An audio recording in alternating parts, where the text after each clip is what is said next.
Hi guys, welcome back to my channel, and if you're new, please consider subscribing before you exit this video. That being said, let's just dive right into it. आज मैं 2019 में आई हुई horror thriller movie the hole in the ground को explain करने जा रही हूँ। इसकी IMDb रेटिंग 5.6 आउट ऑफ 10 है और ये रॉटेन टमेटो पे 83% फ्रेश है। ये मूवी आपको Amazon प्राइम वीडियो पे देखने को मिल जाएगी। हमें मूवी की शुरुआत में आयरलैंड का दिखाया जाता है, जहाँ पे एक सिंगल मदर सैरा अपने बेटे क्रिस के साथ अपना घर शिफ्ट कर रही होती है कंट्री साइड में अपनी नई लाइफ स्टार्ट करने के लिए। वहाँ पे जाने के रास्ते में सैरा ऑलमोस्ट किसी को टक्कर मार देती है, जिसके बाद वो चेक करती है क्रिस को और वो गाड़ी से बाहर जाती है उस स्ट्रेंजर को देखने के लिए। उस स्ट्रेंजर का नाम एक्चुअली में नोरीन होता है, एक एल्डरली वुमन जो विस्पर करती रहती है ही इज नॉट माई सन। सैरा के सवाल पूछने के बावजूद भी नोरीन उसको कोई जवाब नहीं दे रही होती है, मगर जब वो क्रिस की तरफ मुड़ती है उसको देखने के लिए तो काफी ज्यादा क्रीपी लग रही होती है। सैरा को यहाँ पे कोई रिस्क नहीं लेना होता है, तो वो वापस से अपना मिरर उठा के भागती है गाड़ी की तरफ और निकल जाती है। क्रिस को अकेले बड़ा करना सैरा के लिए आसान नहीं होता है और कभी कभी वो दोनों आर्ग्यूमेंट्स करने लग जाते हैं छोटी छोटी चीज पे, जैसे कि क्रिस का पिकी ईटिंग हैबिट्स, मगर फिर भी मोस्ट ऑफ द टाइम उनका जो रिलेशनशिप है वो काफी स्ट्रॉन्ग रहता है। सैरा हमेशा क्रिस को हक करके हमेशा बताती रहती है कि वो उससे बहुत ज्यादा प्यार करती है। उन लोग के खुद का एक गेम होता है जहाँ पे वो लोग फनी फनी फेसेस बनाते हैं एक दूसरे को हंसाने के लिए। एक दिन लंच करने के टाइम पे क्रिस की चिल्लाने की आवाज आती है क्योंकि वहाँ पे किचन में एक स्पाइडर होता है, जिसको सैरा पकड़ लेती है और बाहर ले जाती है छोड़ने के लिए, मगर क्रिस को ये आइडिया ठीक नहीं लग रहा होता है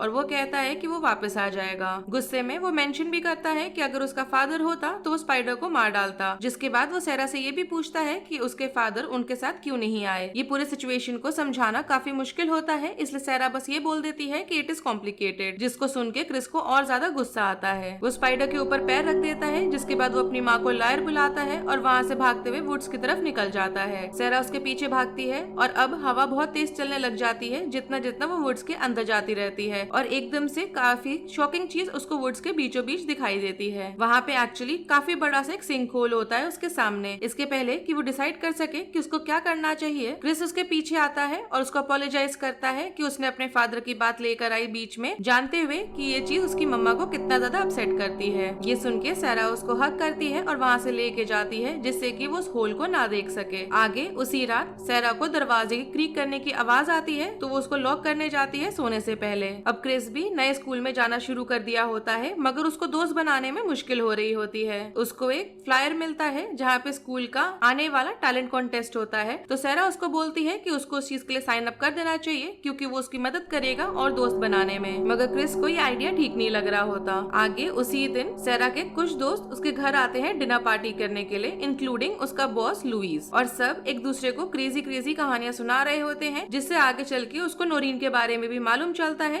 जिसको लोग पागल बोलते हैं उसके शहर में। एक दिन काफी साल पहले वो एक्चुअली उसके बेटे के क्लासरूम में एकदम से चिल्लाते हुए चली गई थी और पूरा सीन क्रिएट किया था उसने, और 3 टीचर्स ने मिलके उसको वहाँ से बाहर निकाला। इस सब के वजह से उस बच्चे को दूसरे स्कूल में ट्रांसफर कर दिया गया था और नोरीन को मेंटल इंस्टीट्यूशन में भेजा गया। मगर कुछ महीनों बाद जब वो बाहर आई तो उसने अपने बेटे को ही मार डाला अपनी गाड़ी से। किसी को आज तक ये नहीं मालूम कि ये जानबूझ के किया गया था या सिर्फ एक एक्सीडेंट था। जब सैरा वापस घर आती है तो वो सो नहीं पा रही होती है और वो काफी ज्यादा अवेयर होती है कि वहाँ पे कितनी तेज हवाएं चल रही हैं उसके घर के आसपास और उसका घर कितनी ज्यादा क्रीकिंग वाली आवाजें कर रहा है। अचानक से एक दरवाजा जोर से बैंग करता है और वो बाहर जाती है भागते हुए क्रिस को चेक करने के लिए, मगर उसको क्रिस वहाँ बिस्तर पे नहीं मिलता। सैरा भाग के नीचे जाती है और उसको बैक डोर अपना खुला हुआ दिखता है, जिसको देख के वो काफी ज्यादा वरिड होती है, तो वो टॉर्च उठा के अपने बेटे को रात के बीचों बीच निकल जाती है ढूंढने के लिए। इतना लेट एक्चुअली में फॉरेस्ट काफी ज्यादा क्रीपी और डार्क होता है, तो सैरा वहाँ पे बहुत देर तक नहीं रहती। जैसे ही उसको कुछ अजीब आवाजें सुनाई पड़ती हैं, वो वापस अपने घर की तरफ भागती है और पुलिस को फोन लगाती है, मगर वो जल्दी फोन रख देती है जैसे ही वो रियलाइज करती है कि क्रिस उसके पीछे ही खड़ा है अपने बेडरूम के पास और वो उसको बोल रहा होता है कि वो तो शुरू से वहीं पे था। अगले दिन सैरा जाती है डॉक्टर के पास और वो डॉक्टर उससे पूछता है कि क्या उसकी हिस्ट्री है एंजाइटीज को लेके और उसके फोरहेड में जो स्कार है उसके बारे में भी। वो स्कार उसको एक एक्सीडेंट की वजह से हुआ था जो 1 साल पहले हुआ था। डॉक्टर यहाँ पे डिसाइड करते हैं कि वो उसको प्रिस्क्राइब करेंगे कुछ सेडेटिव्स खाने के लिए जो उसको लेना होगा सोने से पहले, जिसके बाद वो घर आ जाती है। सैरा अचानक से डर जाती है जब वो एक्चुअली में क्रिस को आवाज दे रही होती है और वो तुरंत एक ही सेकंड में उसके सामने किचन में अपीयर हो जाता है और इससे उसको और ज्यादा श्योरिटी हो जाती है कि उसको एंजाइटी इश्यूज हो रहे हैं और इसी वजह से वो दवाइयाँ लेने लग जाती है सोने से पहले। अगले दिन उसकी नींद खुलती है जब क्रिस के हाथ में बहुत सारे फ्लावर्स होते हैं जो उसने उसके लिए घर के बाहर से लिए हुए होते हैं। वो उसको डांटना शुरू तो करती है क्योंकि उसको अलाउड नहीं होता है अकेले घर से बाहर जाना। सैरा आगे चल के उस गिफ्ट को एक्सेप्ट करके उसको हक कर लेती है। अब अगली बार जब वो क्रिस को स्कूल से पिक करने जाती है तो वो नोटिस करती है कि क्रिस ने कुछ दोस्त बना लिए हैं, इंक्लूडिंग एक बच्चा जो उसका मजाक उड़ाया करता था। वापस घर जाने के रास्ते में उनको दोबारा से सड़क के बीचों बीच नोरीन फिर से दिखाई देती है और वो और क्रिस एक दूसरे को स्टेयर करना बंद नहीं कर पा रहे होते। वो अपनी गाड़ी का हॉर्न तो बजाती है मगर इसका कोई फायदा नहीं हो रहा होता, इसलिए सैरा अपनी गाड़ी से बाहर निकल के नोरीन को बोलती है कि वो साइड में हो जाए, मगर वो फिर से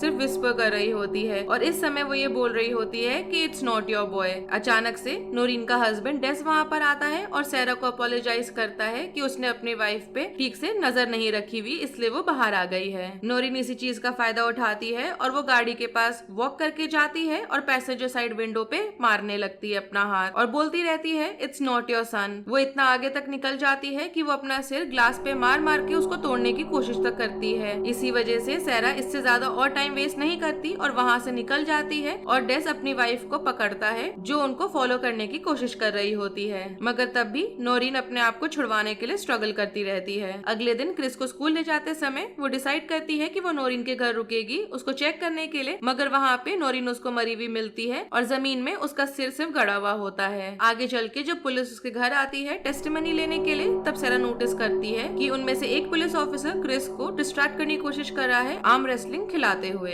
एक मोमेंट के लिए उसको लगता है कि उसने देखा है कि क्रिस बहुत ज्यादा अननेचुरल स्ट्रेंथ यूज कर रहा है गेम को जीतने के लिए, इतना ज्यादा कि उसने ऑफिसर का रिस्ट तक तोड़ दिया है, मगर उसको आगे मालूम चलता है कि ये सिर्फ उसकी इमेजिनेशन है। उसके थोड़े समय के बाद सैरा शावर लेने जाती है और नोटिस करती है कि उसके स्कार में से किसी रीजन की वजह से खून आ रहा है। अगले दिन जब सैरा काम करने के लिए जाती है तो नोरीन की डेथ पहला टॉपिक होता है जो उठाया जाता है डिस्कशन के लिए, जिसके बाद सैरा टॉपिक बदल के मदरहुड पर आ जाती है और कभी कभी उसको लगता है कि वो क्रिस को जब देखती है तो वो उसको रिकॉग्नाइज तक नहीं कर पाती। लुइस के 2 बच्चे होते हैं तो वो अश्योर करती है कि ये सारी चीजें परफेक्टली नॉर्मल हैं और ये एक और चीज है जिससे आपको यूज टू होना होता है जब आपके बच्चे बड़े हो रहे हों। आगे चल के सैरा नोरीन के फ्यूनरल में जाती है उसके घर, जहाँ पे उसको बहुत सारे मिरर्स दिखते हैं जो हर कमरे में टंगे हुए होते हैं, मगर आज वो सारे ब्लैक कलर के फैब्रिक से ढके हुए होते हैं। ग्रीफ करता हुआ डेस बाहर आता है सैरा से ड्रिंक शेयर करने के लिए, तो इस मौके का फायदा उठा के सैरा उससे पूछती है कि नोरीन ने ऐसा क्यों बोला कि वो उसका बेटा नहीं है। यहाँ पे डेस एक्सप्लेन करता है कि नोरीन ने एक्चुअली क्या करा था उनके बेटे के 8th बर्थडे के बाद उसको धीरे धीरे छोटी छोटी चेंजेस अपने बेटे के पर्सनालिटी में दिखने लग गई थी और वो कन्विंस हो गई थी कि वो एक्चुअली में कोई इम्पोस्टर है, मगर तब भी नोरीन ने अपने बेटे को नहीं मारा बल्कि डेस ने मारा था क्योंकि उसने उसको ड्राइव वे में नहीं देखा। आगे दिन बीतते हैं और सैरा अपना बेस्ट करने की कोशिश करती है नॉर्मल रूटीन में आने के लिए। जब वो एक दिन जॉगिंग कर रही होती है फॉरेस्ट के बीचों बीच, तो वहाँ पे उसको क्रिस का फेवरेट एक्शन फिगर जमीन पे पड़ा हुआ दिखाई देता है, तो वो डिसाइड करती है कि वो सिंक होल को चेक करेगी जहाँ से अलग अलग तरह से विस्परिंग की आवाजें आ रही होती हैं। लंच करते समय सैरा एकदम से शॉक होती है देख के कि उसका बेटा सारा खाना इतने अच्छे से खा रहा है, स्पेशली जब उसका बहुत ज्यादा पिकी ईटिंग हैबिट हुआ करता था पहले। तो वो डिसाइड करती है उसको कन्फ्रंट करने का उसके टॉय को लेके। क्रिस यहाँ पे बोलता है कि वो कभी घर से बाहर नहीं गया, तो सैरा उसको उसका एक्शन फिगर दिखाती है और उसको जोर देती है कि वो सच बताए। इससे क्रिस गुस्सा हो जाता है और टेबल को उसके तरफ बहुत ज्यादा ताकत से ढकेल देता है। जैसे ही वो रियलाइज करता है कि उसने क्या किया तो उसको अपोलोजाइज करके अपने कमरे में चला जाता है। जब रात होती है तो सैरा को क्रिस के कमरे में से अजीब अजीब सी आवाजें सुनाई पड़ रही होती हैं। वो उस पे स्पाई करने की कोशिश करती है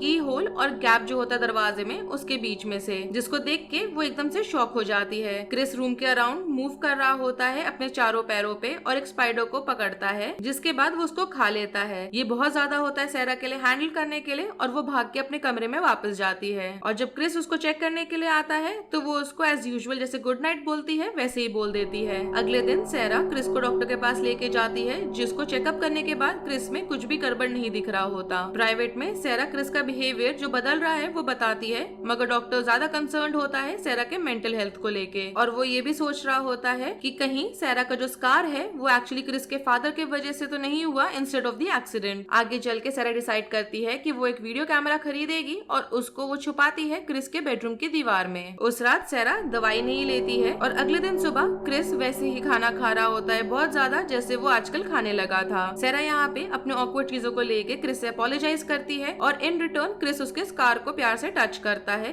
जिसके बाद वो वायलेंटली अपनी फिंगर उसके अंदर घुसाने लगता है, लेकिन ये सिर्फ और सिर्फ एक नाइटमेयर ही होता है। आगे उसी दोपहर सैरा जाती है क्रिस के स्कूल में उसका टैलेंट शो देखने के लिए। यहाँ पे उसकी क्लास कोयर की तरह परफॉर्म कर रही होती है और जो उन्होंने गाना चूज किया हुआ होता है वो एक्चुअली में एक होल के बारे में होता है। अचानक से पूरा कमरा डार्क होने लगता है और उसके अराउंड जो लोग होते हैं वो गायब हो जाते हैं और सिर्फ सैरा ही बचती है। और क्रिस स्टेज पे होता है जो अब रिसाइट कर रहा होता है लिरिक्स को बहुत ही ज्यादा इमोशनल आवाज में। सैरा वहाँ से निकल के भागती है मगर उसको कोई दरवाजा खुला नहीं दिख रहा होता जिससे वो बिल्डिंग से निकल सके। यहाँ पे लुइस को वो मिलती है और लुइस उससे पूछती है कि उसके साथ क्या गड़बड़ है, जिस पे सैरा रिस्पॉन्स देती है कि क्रिस उसका बेटा नहीं है। कुछ ही मोमेंट के बाद क्रिस वहाँ पे आता है अपने टीचर के साथ और सैरा उससे फिर से दूर भागती है। इस बार वो बिल्डिंग से बाहर निकल के अपने घर वापस आने को मैनेज कर पाती है और वापस से घर जाके वो वीडियो कैमरा निकालती है जो उसने क्रिस के कमरे में छुपाया था। जो उसको फुटेज में मिलता है वो काफी ज्यादा टेरिफाइंग होता है, तो वो डिसाइड करती है कि उसको एक और ओपिनियन चाहिए किसी का, तो वो डेस से मिलने जाती है। डेस उसको अपने घर में वेलकम करता है दोबारा से और एक्सप्लेन करता है कि सारी जो मिरर्स हैं वो एक्चुअली नोरीन ने लगाए थे क्योंकि मिरर हमेशा सच दिखाता है और उसको श्योर होना था कि उसका हस्बैंड एक्चुअली में रियल है। आगे चल के सैरा उसको फुटेज दिखाती है और बोलती है कि जो भी डेस के बच्चे के साथ प्रॉब्लम थी वही सेम प्रॉब्लम अब शायद क्रिस के साथ भी हो रही है, मगर डेस इस चीज को एडमिट नहीं करता है और कैमरा को जमीन पे फेंक देता है जिससे वो टूट जाता है। आगे डेस रिफ्यूज कर देता है एडमिट करने को कि उसको उसमें कुछ दिखाई दिया था, पर फिर भी वो सैरा को पागल नहीं बोल रहा होता। सैरा वापस अपने घर आती है SD कार्ड को बचाने के लिए और क्रिस वहाँ पे ऑलरेडी होता है उसका वेट करते हुए। उसको अकेले रह जाना पसंद नहीं है, तो सैरा यहाँ पे एक्सप्लेन करती है कि वो इसलिए वहाँ से भाग गई थी क्योंकि उसको अपनी तबीयत ठीक नहीं लग रही थी, जिसके बाद ये सुन के उसका बेटा उसको हक करता है। उसी दिन आगे डिनर पे पता चलता है कि सैरा असल में अपनी दवाइयों को जो सेडेटिव्स होते हैं वो क्रिस के खाने में डालने लग गई थी और अब भी वो ऐसे खाना खा रहा है जिसको वो पहले हेट किया करता था। खाना खाने के बाद सैरा क्रिस से पूछती है कि क्या वो गेम खेलेगा उसके साथ जो उनका फेवरेट हुआ करता था, बट ऑब्वियसली क्रिस को वो गेम याद नहीं है। सैरा क्रिस को बोलती है कि वो उसका बेटा नहीं है, तो जिसने एक्चुअली में क्रिस का शेप लिया हुआ होता है वो एक्चुअली उस पे ग्राउल करके अटैक कर देता है और उसको किचन के आसपास फेंकने लगता है, जिसकी वजह से वो बेहोश हो जाती है। कुछ मिनट्स के बाद उसको वापस से होश आता है तो उसको मालूम चलता है कि वो जो क्रीचर है वो उसको जमीन पे घसीटते हुए लेके जा रहा है उसको गाड़ने के लिए, वैसे ही जैसे नोरीन को उसने गाड़ा था उसके सर को ग्राउंड के अंदर गाड़ के। फॉर्चुनेटली सेडेटिव्स तभी अपना असर दिखाने लगता है और वो जो क्रीचर है वो बेहोश हो जाता है। इसकी वजह से सैरा पे बहुत ज्यादा मिट्टी नहीं आई होती है और वो अपने आप को वहाँ से एस्केप करना मैनेज कर पाती है, जिसके बाद वो क्रिस को वापस घर लेके जाती है और उसको बेसमेंट के फ्लोर पे छोड़ देती है। जिसके बाद वो टूटा हुआ साइड व्यू मिरर यूज करती है उसके फेस को चेक करने के लिए और उसको काफी ज्यादा हॉरिफाइंग चीज दिखती है उस क्रीचर के फेस को लेके। यहाँ पे आगे चल के क्रीचर को वापस होश आ जाता है और वो सैरा को अटैक करता है और वो भले ही बहुत ज्यादा ताकत इस्तेमाल कर रहा हो तब भी वो है तो बच्चे के बॉडी में ही, तो सैरा के लिए उसको पुश करना आसान हो जाता है। जैसे जैसे वो क्रीचर बहुत डिमोनिक सा चिल्लाने लगता है सैरा भाग के ऊपर जाती है और दरवाजा लॉक कर देती है। अब जब उसने क्रीचर को लॉक कर दिया था तो अब वो पूरा अपना ध्यान लगाती है क्रिस को वापस लाने में। वो हाथ में टॉर्च लेके फॉरेस्ट के थ्रू भागते हुए जाती है और सिंक होल तक पहुंचती है, जिसके बाद वो उसमें अंदर जाके गिर जाती है और उसको वहाँ पे अंदर एक अंडरग्राउंड टनल दिखता है। स्पेस वहाँ पे काफी ज्यादा पतला होता है मगर फिर भी सैरा एफर्ट करती है उसके थ्रू क्रॉल करने का जब तक कि वो बड़े से कैरवन की तरफ नहीं आ जाती। वहाँ पे उसको काफी सारे ह्यूमन बोन्स मिलते हैं मगर उसको वहाँ पे क्रिस भी मिलता है जो अनकॉन्शियस होता है, जिसको वो जल्दी से उठाती है जिससे वो उसको वहाँ से ले जा सके। उसी मोमेंट पे सैरा को ये भी मालूम चलता है कि वो लोग वहाँ अकेले नहीं हैं। वहाँ पे काफी सारे फेसलेस क्रीचर्स होते हैं जो अब धीरे धीरे होश में आ रहे हैं और तैयार हो रहे होते हैं उसके पीछे आने के लिए। अब टनल के थ्रू जाना और भी मुश्किल होता है जब वो अपने बच्चे को साथ में घसीट रही होती है, मगर गुड न्यूज ये भी होती है कि एट द सेम टाइम एक बार में सिर्फ एक ही क्रीचर आ सकता है। एक क्रीचर किसी तरह से सैरा के रिस्ट को ग्रैब कर लेता है जिससे वो अपने आप को उसके फेस की तरह कॉपी कर लेता है, मगर सैरा उसको अपने फ्लैश लाइट से मारती रहती है जब तक उसको वो छोड़ नहीं देता। जब एक बार वो लोग होल से बाहर होते हैं तो सैरा क्रिस को चेक करती है और कंफर्म करती है कि वो जिंदा है कि नहीं। वो भाग के वापस अपने घर की तरफ जाते हैं और सैरा अपनी गाड़ी के पास आती है मगर दरवाजा लॉक्ड होता है। वो क्रिस को गाड़ी के बगल में ही छोड़ देती है और अपने घर में वापस जाती है गाड़ी की चाबी लाने के लिए, जहाँ पे उसको बेसमेंट में से उस फेक क्रिस की आवाज देते हुए सुनाई पड़ रहा होता है। वहाँ से सेफली निकलने का बस एक ही रास्ता होता है, तो वो अपने घर में आग लगा देती है और फिर अपने बेटे को गाड़ी में लेके वहाँ से निकल जाती है। काफी हफ्ते बीत जाते हैं और माँ बेटा अब अपनी नई जिंदगी स्टार्ट करते हैं एक नई जगह पे। सैरा अब बार बार क्रिस की फोटोज लेती रहती है चेक करने के लिए उसके फेस को, और उनके नए घर में अब बहुत सारे मिरर्स भी लगे हुए हैं हर दीवार पे।